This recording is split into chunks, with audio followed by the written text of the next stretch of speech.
இந்த பாணிகளை நிர்ணயிப்பது யார்? நிச்சயமாக வாங்குபவர்கள் அல்ல, தயாரிப்பாளர்களே. அவர்கள் ஏன் அடிக்கடி பாணிகளை மாற்றிக்கொண்டே இருக்கிறார்கள்? அப்போதுதானே அதிக ஆடைகளை விற்க முடியும்.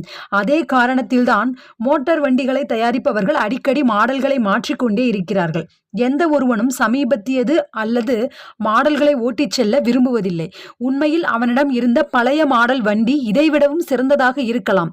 வாழ்க்கையின் மிகச்சிறிய விஷயங்களிலும் கூட மற்றவர்கள் என்ன சொல்லி விடுவார்களோ என்ற விமர்சனத்தின் பேரிலேயே மக்கள் இயங்குகிறார்கள் என்பதை விவரித்திருக்கிறோம். இப்போ நீங்கள் இதில் நம்ம பார்த்தது இந்த ஆடைக்கும் தொப்பிக்கும் இந்த வண்டிக்கு இதுக்கெல்லாம் என்னடா நம்ம செல்வம் சேர்க்கறதுக்கும் என்ன சம்மந்தம் அப்படின்னு நீங்கள் நினச்சிருப்பீங்க. ஸோ இப்போ தான் வந்து சொல்கிறாங்க இல்லையா, இப்போ உங்களுக்கு புரிஞ்சிருக்கும். எல்லா விஷயங்களுமே இந்த மாதிரி தான், ஒரு உதாரணத்தோட. அந்த உதாரணத்திற்கும் நம்ம செல்வத்துக்கும் என்னடா சம்மந்தம் அப்படின்னு நம்ம ஒவ்வொரு பாட்டிலும் யோசிச்சிருப்போம். பட் எல்லா பாட்டும் லைனாக கேட்டுட்டு வரவும் உங்களுக்கு தெரியும். எல்லா அத்தியாயத்திலையுமே எந்த மாதிரி செல்வத்தோட தொடர்பு படுத்தி நம்மளுடைய வாழ்க்கையை அந்த செல்வத்துக்கு